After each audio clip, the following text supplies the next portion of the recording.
Yo, what's up guys? Back with another video. As you can see, it's a different type of video. This is mostly going to be a talk and watch type of video. The video that's showing on your screen, it's not my gameplay, but as you can tell by the username, it's Boats and Peterbot. But I've mostly just put this so that there's something you guys can watch. So you guys probably won't get bored of me just talking.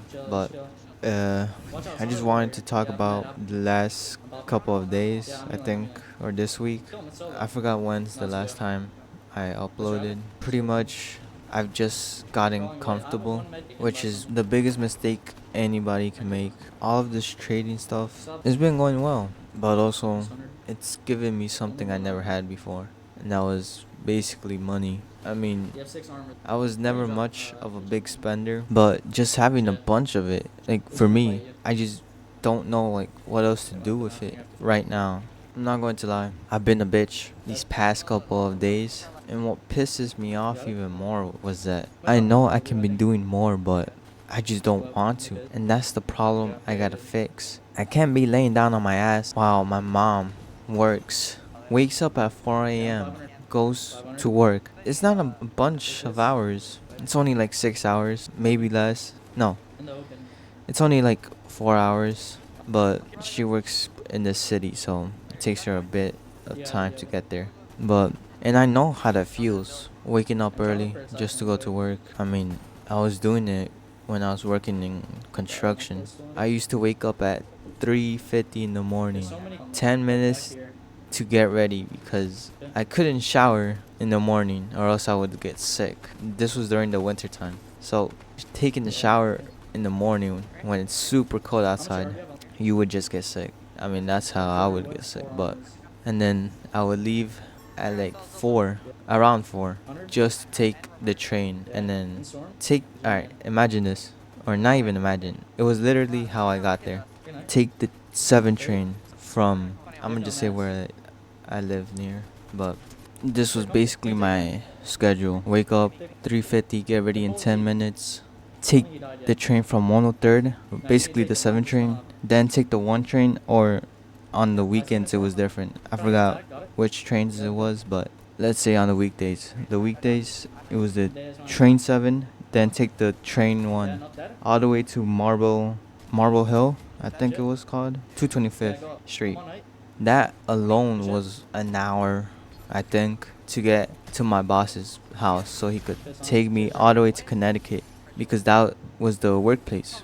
What I'm trying to say is, I know, even though my mom wasn't working as much as I was, I still have sympathy, I guess, for my mom because she still works, or she still wakes up very early.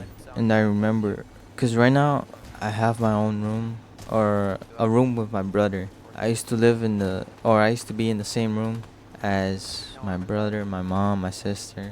But I remember just waking up and just seeing my mom getting ready to work, and that was basically my biggest motivation. Ever since my dad died, this was like 10 years ago, or I think about to be 11. I forgot, but ever since that day, my mom has been working so hard. She was the reason why there was always food on the table. There was never a missed meal.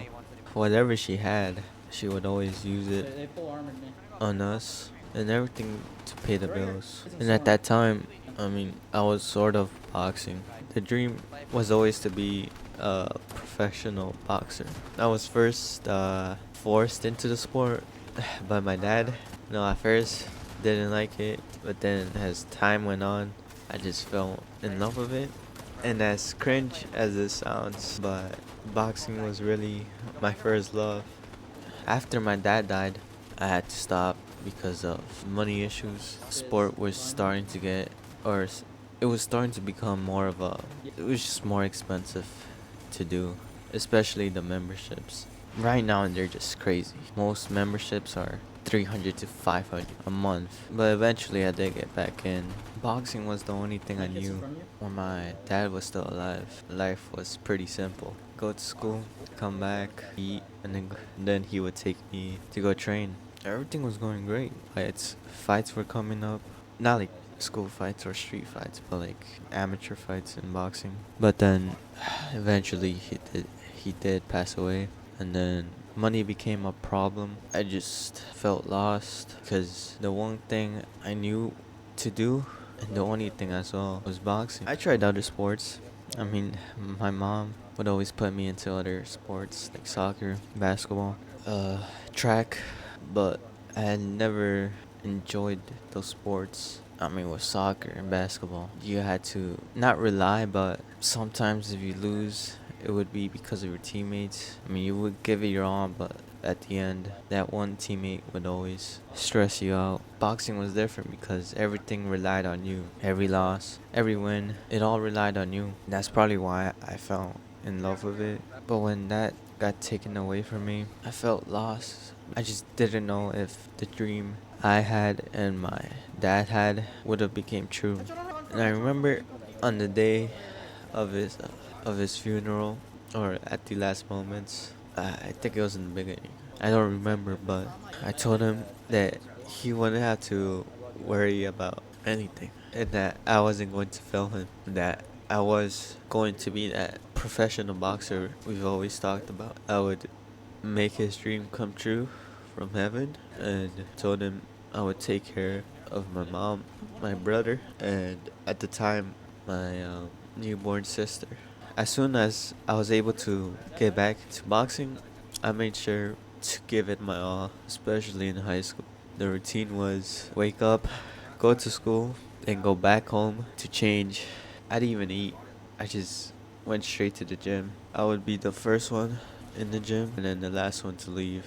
I was so hungry back then. I barely even had time to go out with my friends or even my girlfriend, who I'm still with. She's been a big part of the journey as well, but just never had time. And as disgusting as it sounds, but it's so true. Like sometimes I would even go back home and I would be so tired. I wouldn't even shower.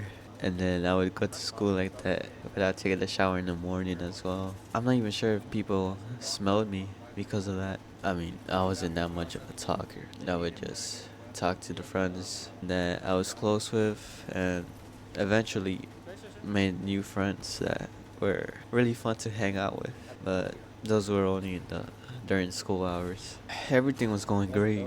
I was starting to spar with a lot of pros, getting my name out there. I mean, the only big regret I had was not posting, because nowadays, if you want to get your name out there, truly out there, you would need to post. And then that eventually would get you promoters that would pay for you or sponsor you, I guess, to fight. Because when you don't have promoters that are willing to sponsor you, you would need to pay for everything out of your pockets. Everything was just getting there. I mean, hopes were up. I was getting ready for the I forgot what it's called, but tryout for the not tryout, but try to enter for the Olympics boxing, the USA team. And I also want to shout out to I mean, I don't know if this would ever get big, but I want to give a huge shout out to the Cave Astoria Boxing. They definitely helped a lot. The price for them is only $100, which was crazy because, as I was saying before, the average membership is fucking like 300 to 500. Definitely helped a lot, especially for my mom. I made sure to never waste a day. Coach Norman, he was like another dad to me. Really thought that I was starting to be to make the dream come true. Telling my mom about everything that's happening. I just felt like I was about to do what I promised my dad. On the day of his funeral, my mom was very proud. Filled me with joy because all those years, because of all those times where I would push my body to the limit, no matter how I felt, no matter how much pain I was in, because of all the sparring and the mental aspect of boxing. It all seemed like it was starting to pay off. But then, when I was getting ready to fight, I had to do a physical. What I'm gonna talk about right now, some of them know pretty much, but they're it. no one, I never told anyone about it, but I basically got by physical and did had to do blood work. The result of the blood work eventually it just shattered me. I've never had my heart broken by a girl because I never had one, or well, I have one right now, and at the time it's still the same girl. Been with her for a very long time, but she's the only girl I've ever been with. Whoever has had breakup, it probably did feel like that. The doctor basically told me that I probably wouldn't be able to fight. It was due to low blood platelets. It's basically just I guess the platelets were like something that helps you heal, but in my case, I had them super low that if I ever get punched on the head or even in the body, it would be a lot more easier for me to internally bleed. And boxing is already a dangerous sport. You're risking your physical and I don't know if it's mental, but your how you're gonna be in the future.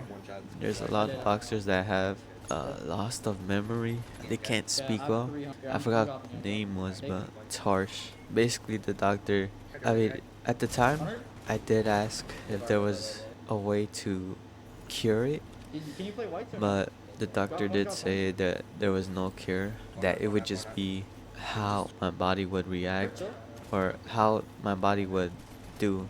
He did say I would have to wait for or do daily I mean not daily, monthly checkups, and he would check out how my blood platelets were doing, if they were increasing or decreasing, and I that gave me more hope that I would be able to fight.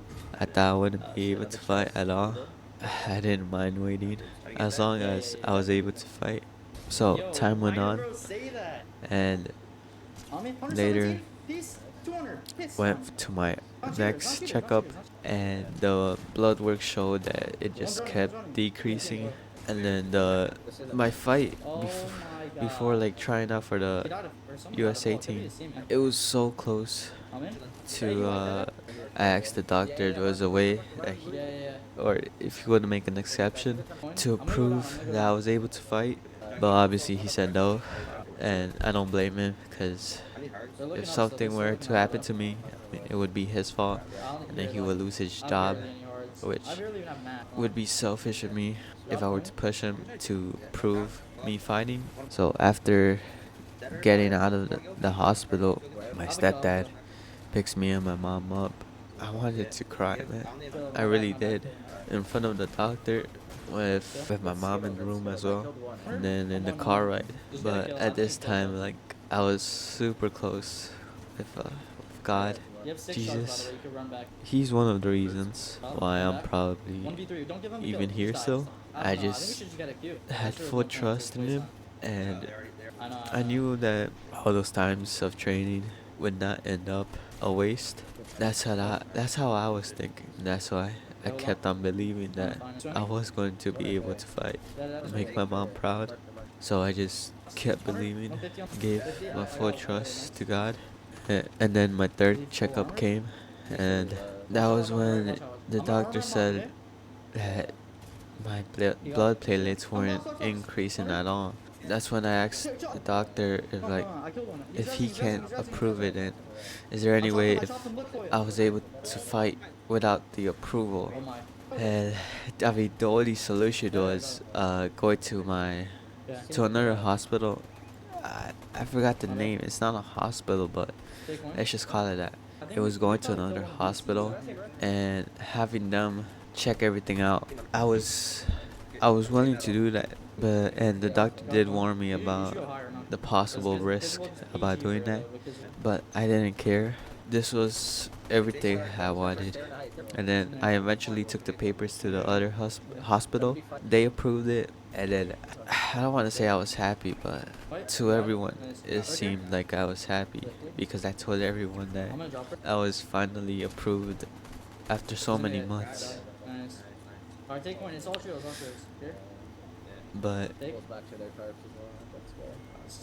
my mom and me are the only ones that knew that I was still in greater danger. I talked with my mom. I told her that this is what I wanted to do. To this day, she doesn't know why. I just told her that I love the sport, but I never tell her why I do it. I took the papers to my coach. I pretty much just lied to him about being actually good to fight.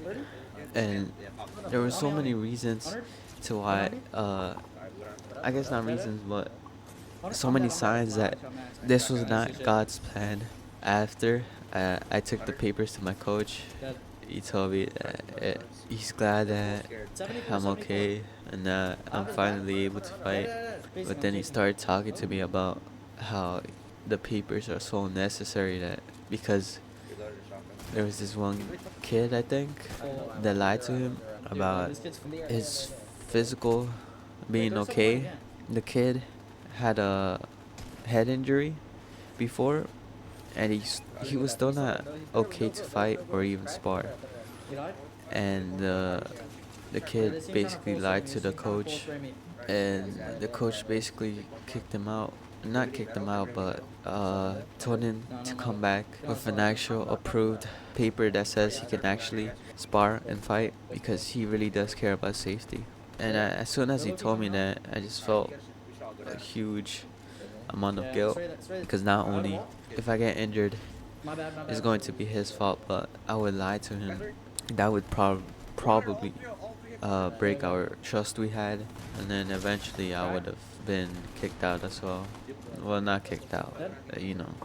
But I still wanted to fight. As long as I made sure I made money from the sport and made sure that my family was good, I wouldn't mind if I did leave early, I guess. I was always thinking about my mom and my siblings, and I guess I was blind in the moment, and I just focused on wanting to fight and not realizing how everything would be. If I did fight, I would probably be in a hospital right now, or even worse. But as I said, I didn't care. I was going to do it no matter what. I was getting ready to fight and everything. I had, I think, like 3 more weeks left before the fight happened, and then suddenly, I just get sick. I really don't know what it was, but I just felt super weak, and I wasn't able to train for the next 3 weeks. And I didn't tell my coach. I completely forgot to tell him. That eventually, after I healed, that eventually made my coach stop the fight when I came back because I just left without telling him anything, and he was pretty pissed. But I get it. So close to the fight, we trained for a while, and then I just disappeared without saying anything. And the coach's time is very valuable, and I just wasted it like that in this moment where I was just in a dark place. But then after that, I just stopped going, and then eventually I would come to realize that it would have been super stupid if I continued to box because not only would I be risking my life, but I would have put my family in a worse position. I really came to the realization that maybe it was just time to stop dreaming, I guess. And then that really took me in a dark place because I really thought it was over.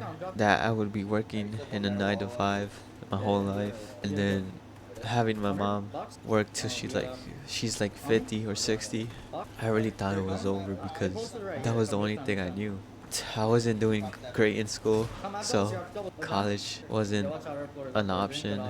I never even liked school. I just knew with boxing, like I was going to be able to do greater things than what school would ever give me.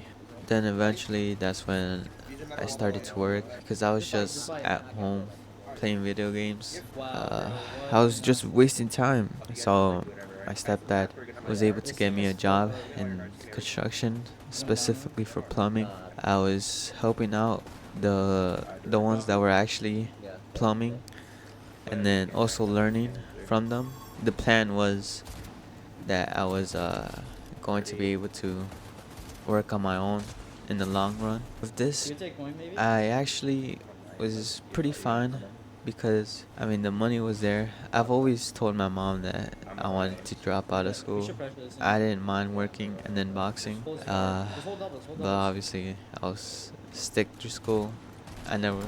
I was actually pretty close to dropping out, but I made a whole contract with my mom that if I wanted to stay in boxing, I would have to finish high school. I was starting to see a future, possibly in the workspace. It would have taken a bit more longer, but it was just definitely not something that I would enjoy.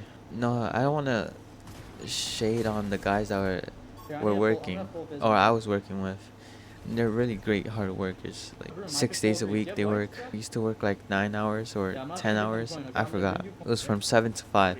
So yeah, I think 10. What got me the most was that when I would, cause the place we were working at, it was a new. They were building a new apartments. So I had to go up and down, up and down. There was like 6 floors or 5 floors, I think. I would see like these guys just working, and then eventually I would see like the old guys, and I would overhear their conversation about they've been working like their whole life, not their whole life, but majority of their life, and I would say they were in their high 60s, and I've always wanted not retire early, but have financial freedom at an early age. Nowadays, it's very possible. And I knew with this job, that was just not possible. This would have taken decades, maybe less, if I were to make a business with the job. I just didn't see myself doing this in the long run. I knew I was meant for more. I wasn't I wasn't going to be staying in a job where I have to work 10 hours a day just to get 2,000 a week. I know that's a lot, so much actually. I don't know. Ever since I was a kid, I never even saw 10K as much as people saw it. 10K was almost like 1,000 in my eyes. But before this job, I also want to give a huge, big shout out to my friend. Let's call him Joe. That's his nickname I gave him. Oh, I forgot who gave him that, but I just call him Joe. Or he's the person that put me on to day trading. The first time he told me, I really wasn't interested because I just saw a whole bunch of charts and numbers, and I really thought there would have been like some math thing. I really hated math. Then just started to see edits of trading that it really got me interested because like people were making money just by clicking a button. I mean that's how the internet puts it, but there's so much more goes on. I mean, you would see like people make 10K in 2 minutes, 10 minutes, and then that gave me more hope of the real goal. Like a month later, after he told me, I started to ask my friend a bit more about trading. He started telling me of who, or I asked him like who to watch. I mean, I think it's pretty much a canon event.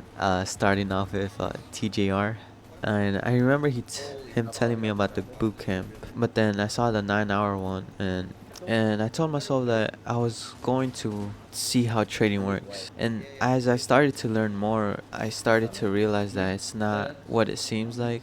And I just started to ask my friend a bunch of more questions. And then there's this app called FX Replay. The battles on there was super fun. I was just every day I was willing to learn more. And I just fell in love with it. It almost felt like boxing again. The feeling of finding something you might be passionate about. I would I would come back, or I would go to work and then come back home. It would be like 8 o'clock.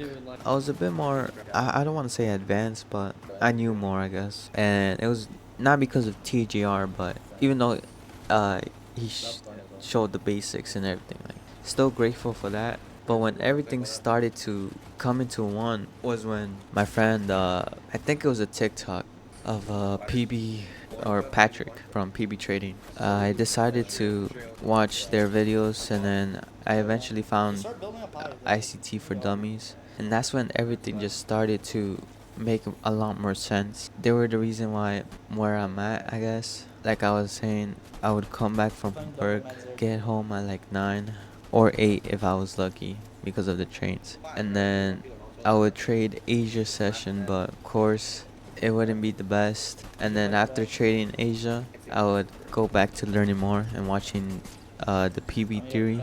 Eventually, New York AM session, and the only thing bad about it was that New York AM was that it was in the morning, and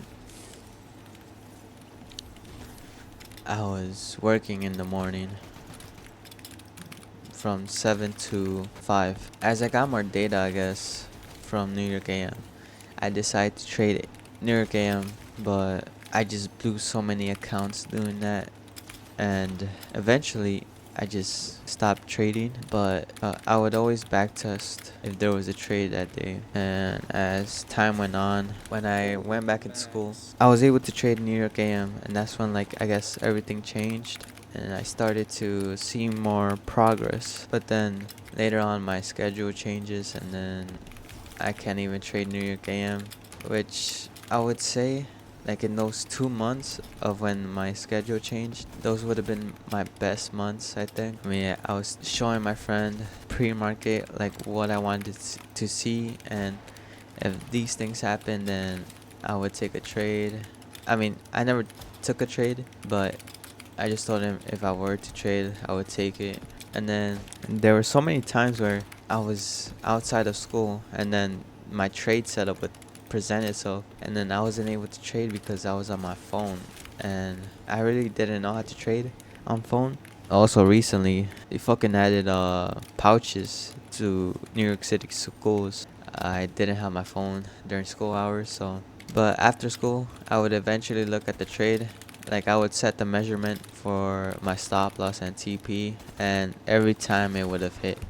I think my win rate in those 2 months was like 95%.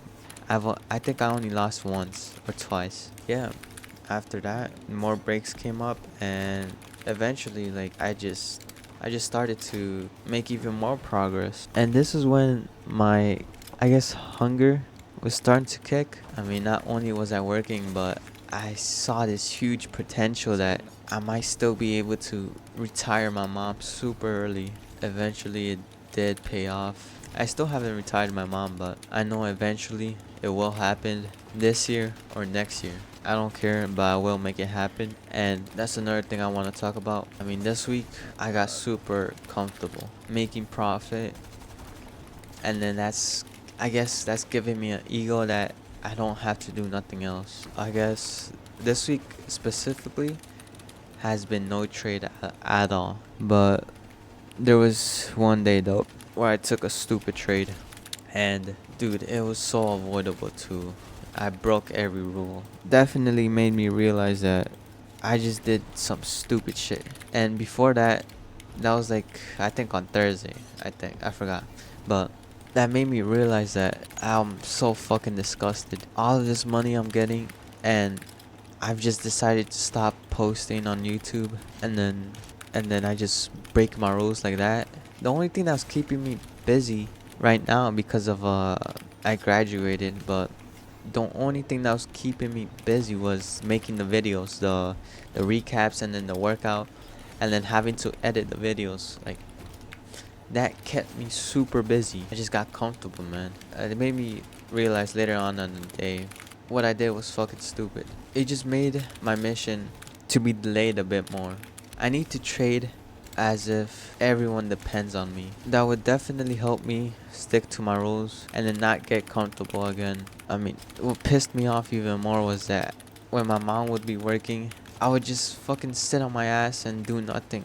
I think that was God telling me that I need to wake up again and actually start working 10 times harder than I was before, uploading 2 times a day. I'm basically making myself a promise that I'm never going to be comfortable like I was this week, and I am going to be a billionaire. As crazy as that sounds, I know I can do it. Like the famous verse says, if God is for me, who can be against me?